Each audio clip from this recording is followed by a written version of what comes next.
Into the text that we're thinking about, I just want to read a couple of verses from Exodus, because we're thinking about worship, the very thing that God has designed us for. Remember, He's given us eyes to see. Why? That we might see things and worship Him in response. Ears to hear, that we might hear and worship Him in response. All of our senses He's given so that we can discern all that He's made and all that He's done, that we might know about Him, that we might worship Him. So if you wonder, why do I exist? If ever that makes you wonder, the answer is this: you exist to know, enjoy and glorify God. And we're going to be thinking about that, but yeah, just to kick off, a couple of verses from Exodus.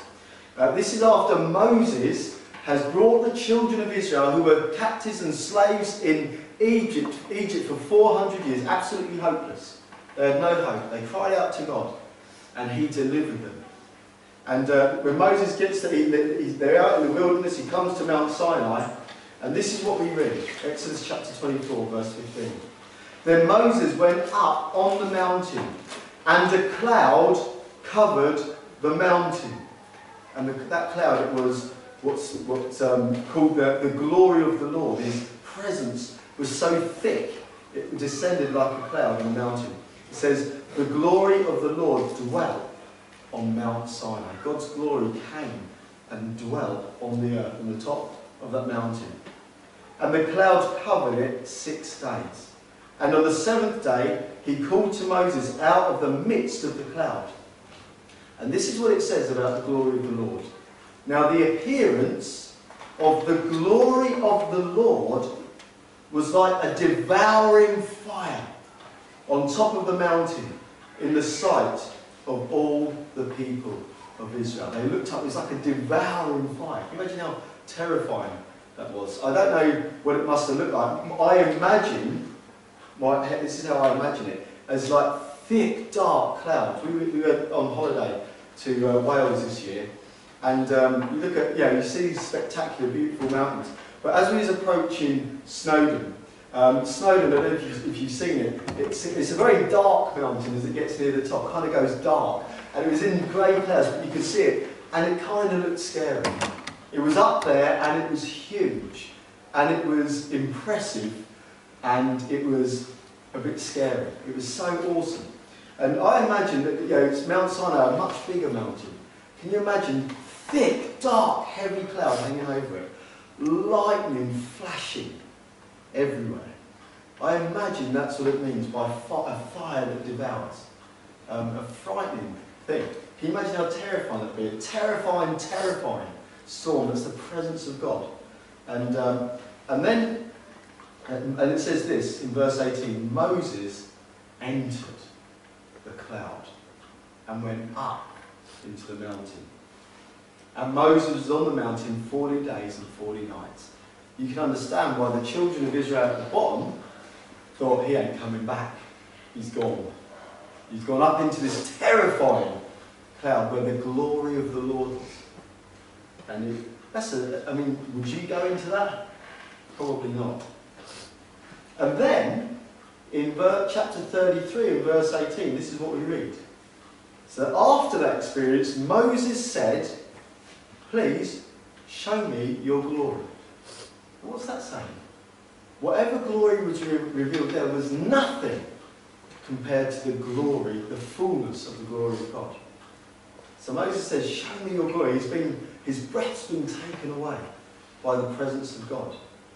So Moses, and then we read in verse 19, chapter 33, and he said, I will make all, this is what God says, I will make all my goodness pass before you. Now here's the thing. There's that terrifying presence of God on the top of the mountain. It was absolutely terrifying. When you go on to read, the Lord gives instruction to the children of Israel. He says, make sure that nobody touches the mountain. That no man or no animal touches the mountain. If they do, they will be destroyed. It was absolutely terrifying. So they camped probably about a mile from the mountain to make sure no one was touching it. That's how scary it was. So there's a terrifying glory of the Lord, but this is what God says in verse 19, when Moses asked to see His glory. He says, I will make all my goodness pass before you. I mean, so here's the thing. When people see the awe and terror of the Lord, that is terrifying. But even more awesome and spectacular, even more, the thing that displays his glory, even more than however terrifying God might appear, is his goodness. Did you get that? So he's seen this terrifying glory of the Lord. He says, now show me your glory, as if he hasn't already seen that. The Lord says, I'm going to show you my goodness. He says, I will make all my goodness pass before you and proclaim before you my name. And this is what he says, the Lord, my name the Lord. And I will be gracious to whom I will be gracious, and I will show mercy to whom I show mercy. And the Lord said, behold, there is a place by me where you shall stand on the rock. And while my glory passes by, I will put you in the cleft. It's like a crevice, a crack in the rock. I will put you in the cleft of the rock. And I will cover you with my hand until I have passed by. Then I will take away my hand, and you shall see my back, but my face you shall not see. So when God reveals the glory of his goodness to Moses, first he has to hide him in the rock of a mountain. Then he says, I'm going to cover you with my hand, because you cannot see my glory. But once all my goodness has passed you by, then I'll take my hand away, and you will see my back. That's as much as he can see of God's glory. And again, the reason is because no man could see God and live, even his goodness. And here's at least one reason why. It doesn't tell us why his goodness would destroy Moses, but here's the most likely reason. That God is just. And in his justice, he is good. Justice is good, isn't it? It's a good thing. But because in his goodness and in his justice, if he looks upon Moses in his sin, he has to administer justice, which means punishment. So he says, I'm going to cover you. And you're not going to look upon my face. And when I'm past, then you can see the back of my glory as well. That is how glorious, how awesome the Lord is. There's that great song that speaks of the Lord's glory being veiled. And that's what it is. That's why people can go around kind of willy-nilly, not giving any thought to God, because his glory is veiled. But it's not completely veiled. Now in Psalm 104 and verse 31, it says this, may the glory of the Lord endure forever. May the Lord rejoice in his works. And that introduces our theme this morning. Because we're thinking about God's glory revealed in creation. God's glory is revealed in creation. If you want to know how awesome is God, and how wonderful is he, and how worthy of praise is he, one thing that we can do is look at creation. And the Bible is replete with psalms that speak about God's wonders, about all that he's made and his creation. And so I'm just going to tell you a couple of things about creation. Okay? In 1989, it was 1989, two Harvard scientists discovered for the first time a kind of a huge block of galaxies. And they called it was so big they called it the Great Wall. And whenever it was written in capitals, the Great Wall. Anyone ever heard of it? Okay? And before that, scientists, they pointed their telescopes up to the universe, they'd seen amazing things, but this totally surprised them. They did not expect to find what they found. That is a cluster of galaxies that showed that the universe is so much more enormously big than they ever imagined. This is how big this wall of galaxies was. Okay, so we live in a galaxy. We've got our solar system. It's our star in the middle, the sun, and our Earth goes around the sun, and then there's other planets that go around the sun. That's our solar system. Then our solar system is a part of loads of other kind of things like that make up a galaxy. It's huge, absolutely huge. But there are loads of these galaxies, and in this one great wall, this wall is so thick. This is how thick it is. It's 15 million light years thick. Okay, so imagine a wall, a thick wall, 15 million light years thick. So just to give you an idea of what that means, it means this. If you've got a fast car or a motorbike, and you rev that right back. You go as fast as you can. You know how scary it is, or in a car when you're going really fast. Your car will probably do maybe 130 if you've got a pretty fast car. Okay? Anyone ever been that sort of speed? Anyone ever been over 100 miles an hour? Of course, on a track somewhere or something like that. Okay, but when you know what it's like, it's pretty scary, isn't it? When your car goes, most of you would have done 80, yeah? Yeah, you stuck your head out the window at 80 miles an hour. You know what that's like. Okay? Now imagine your car went not 80 miles an hour, not 180 miles an hour, but 186 miles an hour. That would be really fast. Or imagine doing 186 miles an hour on your motorbike. Okay, that would be pretty quick, wouldn't it? You can't imagine the G's of that, okay? Well, now imagine you go not 186 miles an hour, but 186 miles per second. Okay, now you're going really fast, right? 186 miles every second. Okay, now imagine you're going 186,000 miles every second. Okay, so now you're travelling at a speed you can hardly imagine, 186,000 miles every second, okay? You would need to do that for 15 million years to get from one side of this Great Wall to the other. You've got to travel 186,000 miles every second for 15 million years. That's without any toilet stops, okay? Listen, this is serious, right? Because if you take a toilet stop for 5 minutes, okay, in that time, if you was travelling with someone else, but both doing that speed, on your motorbikes or in your cars going across this universe, at that speed, and you stop for 5 minutes for a toilet break and your mate doesn't, when you get back on the road 5 minutes later, he will have travelled 3,348 million miles in 5 minutes. Okay? It would, so this Great Wall staggered them. You can imagine, can't you? It taken 15 million light years to get across. Well, it was 500 million light years wide. This is one cluster. They were absolutely blown away. That is until 3 months later, February 1990, when they discovered that this one Great Wall was one of a universe replete with Great Walls. So they didn't call it the Great Wall, they didn't spell it in capitals after. It was like, oh, it's pretty ordinary. These are everywhere, all around the universe. The size of our universe is absolutely awesome. Now here's the thing, you know, we think about worship, we talk about God has created this. This is what the atheists say, okay? Atheists, philosophers, scientists, they say the size of the universe persuades us that there cannot be a God. And here's the reason why. They say, if God's so clever, why would he waste so much energy? Why would he waste so much? Surely you don't need all that for a home for us. And it's true, isn't it? But they don't know God, do they? And here's the reason why, or at least one reason why, God has created such a vast universe, okay? It's an expression of his lavish extravagance.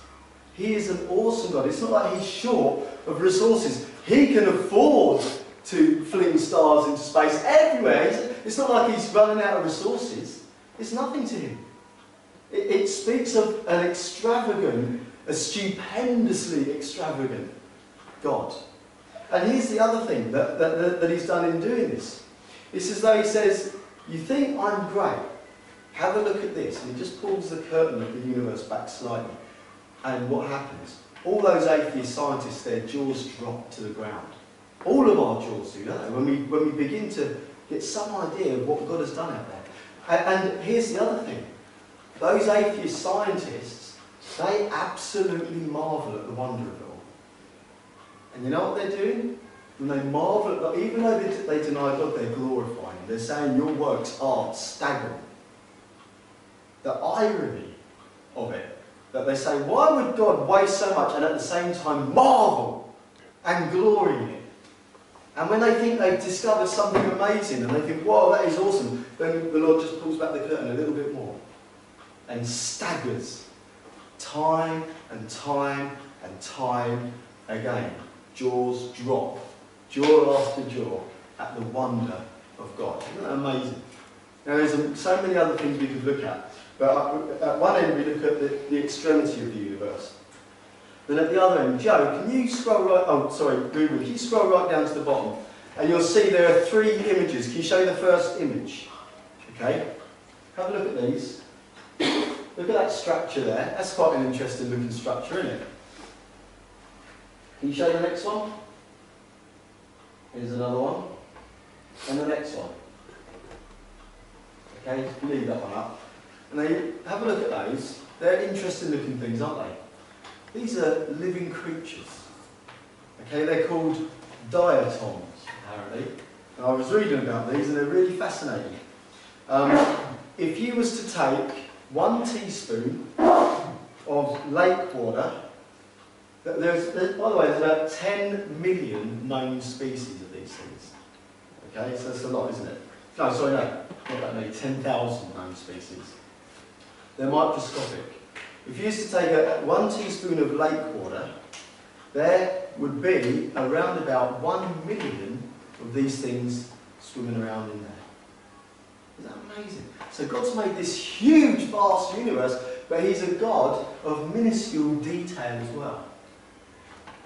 And you know what these things do? Produce oxygen. That's right. They produce oxygen. They make oxygen in the water so that all the other creatures can live and breathe. They're doing such a crucial job.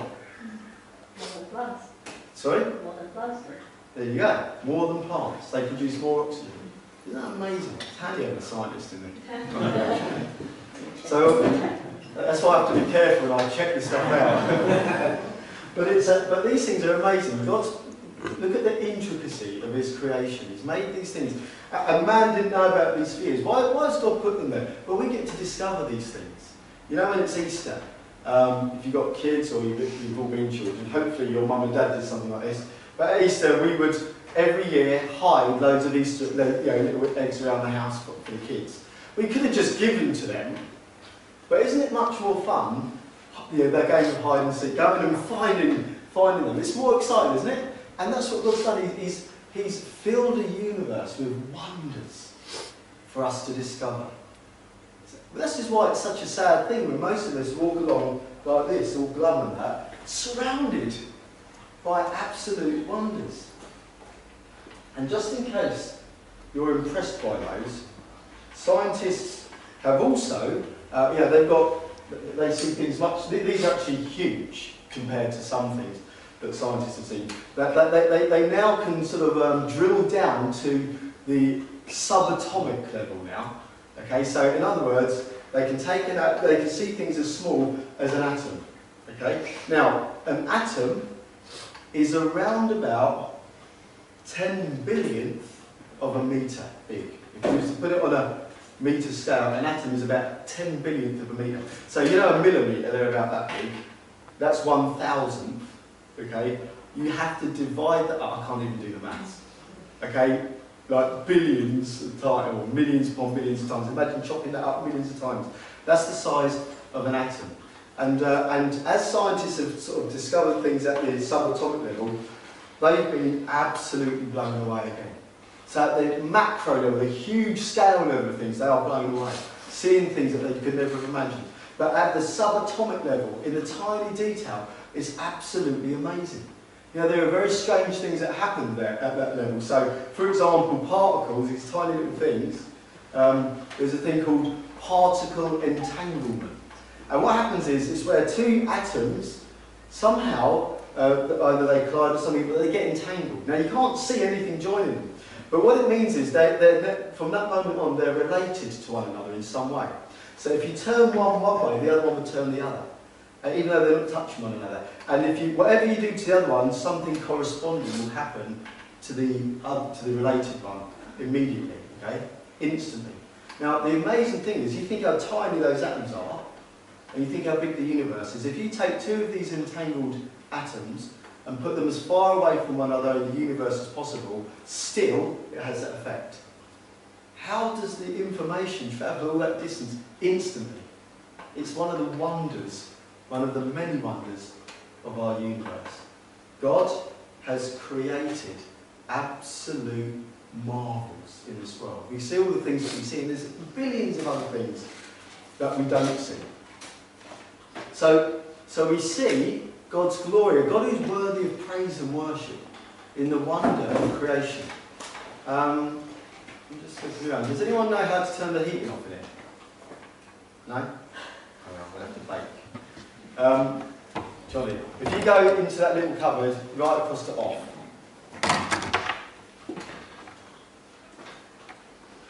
So God has revealed his glory in the heavens, and there are many verses that speak about God revealing his glory, but the Bible tells us that the crown of all of God's creation is what? Is us, humankind, man. Okay? And we are, created, it says, the Bible teaches, in God's image. You remember that verse we read from Psalm 104? It said, I'll read it again. I would read it if I could find it. May the glory of the Lord endure forever. May the Lord rejoice in his works. We've been made in his image, like him, to rejoice in his works. So that's something we should do. Look at his works and praise him, acknowledge his greatness. However, as awesome and wonderful as the works of God are, and they are, and as much as they reveal his glory, we have to admit that there's, because it's great saying, how wonderful God is in making these things, but what about all the bad stuff? Isn't there? There's a lot of bad stuff, tsunamis. I mean, they're awesome, terrifying, but they destroy lots of people. And if we can say God is great in those things, then what about all the bad stuff? And if we're made in God's image, then why is it that we do bad things, don't we? What it is it's like you can see the glory of God, but something's gone wrong. In ancient times, what would happen is if one nation would go against another, they'd capture that nation, they'd enslave them, and in the centre of their cities, very often, they would set up a statue of the leader, of their emperor or whatever. And it would, an inscription was found in one of these that said this. The likeness and the image is found in Syria of our leader, and it said what his name was. It was humans are kind of like that, but it's an image of God, but it's a messed up, distorted image. If you've ever visited, gone to places like Wales and places like that, anywhere like that, in fact, even go to Lewis, it's not so good in Lewis, but and visit some of these great castles. You see, don't you? These big towering turrets and all this sort of stuff. And you think, wow, this must have been amazing in its day. And you see something of a glory that once was. It's still pretty glorious, pretty amazing. But it's ruined, isn't it? You see there's like weeds growing out the walls and it's in a state of decay. And the Bible tells us that God made us in his image, not like that. It's like that which was built in our creativity, in all of our abilities. But something went wrong. We dishonoured the Lord by disobeying him. And we disobeyed him by denying who he is in our words and in our deeds. In fact, it was Adam that did that, and he dragged all of humanity down with him. But the story doesn't finish there. Adam sinned and plunged this world into a mess. But the story doesn't finish there, because God promised that he would send his son, Jesus, the second Adam. So we've got this second Adam, Jesus, who was also made in the image of God, as a man, that is. But bears the image of man as well. But unlike the rest of men and women, he never sinned. He really does image God in the world. And above everything, we see the good. So because we bear God's image, we bear something of God's glory, but it's ruined to some degree. So we see his glory in the things that we make and in art and all these things. In our appreciation of God, we see his glory. But Jesus imaged that glory perfectly. But above everything else, he imaged the glory of God at the cross. You see, if you remember, Adam, when he sinned back there in the garden, didn't he? And what was his sin? It was a sin of disobedience. Yeah, he was tempted to eat the fruit, and he ate it. He disobeyed God. God commanded him, do not eat the fruit. And by disobeying God, he dishonoured him. And his glory, the image, was somewhat destroyed. Not completely, but somewhat destroyed. And then Jesus, many years later, in another garden, at the prospect of when he was tempted to turn his back on the cross, and he was, wasn't he? There in the garden he prayed, Lord, if there's another way, make it so that your will be done, he said.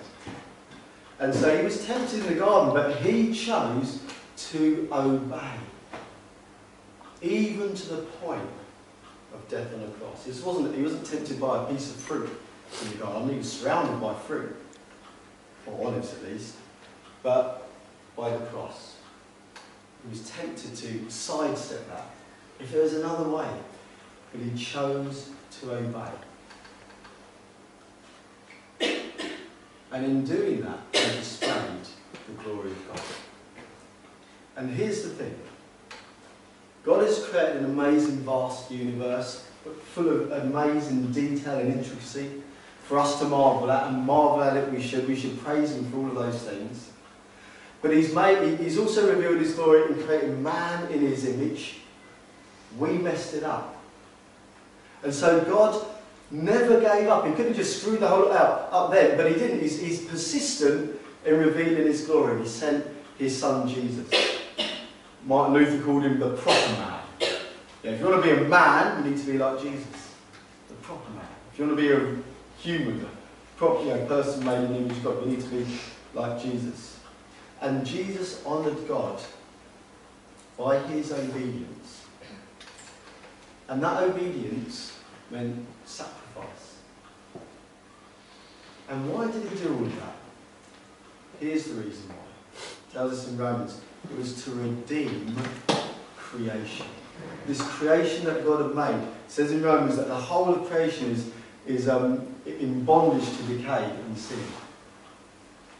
And God sent Jesus to redeem creation, to make things good again. But it came through sacrifice. And so, just a few applications. What does all this mean for us? Well, it means this. Number one, we should praise and honour God. We should acknowledge his creation. We should take it in. Remember what I was saying earlier, or I prayed earlier, we would see things as if for the first time. And we take it so for granted, the wonder of creation. We try and look at it as if you've never seen it before. Look at this, when you look at the sky and you see clouds moving across, just think how amazing it is. A sun hanging up there in the sky and the stars at night. The beauty of mountains and trees and little creatures, wherever they might be. And acknowledge God in all creation. Remember, God made a physical universe and we're to enjoy it. Enjoy your food with thanksgiving to God. That's one way that we can apply the things that we've learned from God here. But another way, and this is the more important way, is this. God now is in the business of redeeming his creation. At the moment, he's redeeming mankind. And he did that through sacrifice. And he did it by obeying. And he calls us now to join him in this redeeming work. And it requires for us sacrifice and obedience too. And it's as we sacrifice and obey, we bring him glory, just like Jesus. That's the way that we do it. And we can think, well, this is a real tough thing, why has it always got to be sacrificed? But think what Jesus' sacrifice achieved. The wonder of eternity that we have within. And not just that, you think about your life. If you come to know the Lord, do you think about what the Lord has saved you from? Can you imagine how many sins you would have committed had the Lord not intervened? There would be a whole load more sin in the world than in your life. Can you imagine how much regret you would have in your life had the Lord not intervened? Can you imagine where you would be had the Lord not intervened? And not only that, can you imagine, had the Lord not intervened, all the sin that lay before you, that you would be involved in? All the hurt that you would be involved in? The Lord has worked a great salvation for us. There was sacrifice. But aren't we glad? And isn't He glad? And whatever sacrifice we make, we too will be glad. Because we'll see the redeeming purpose in it all. Let's pray.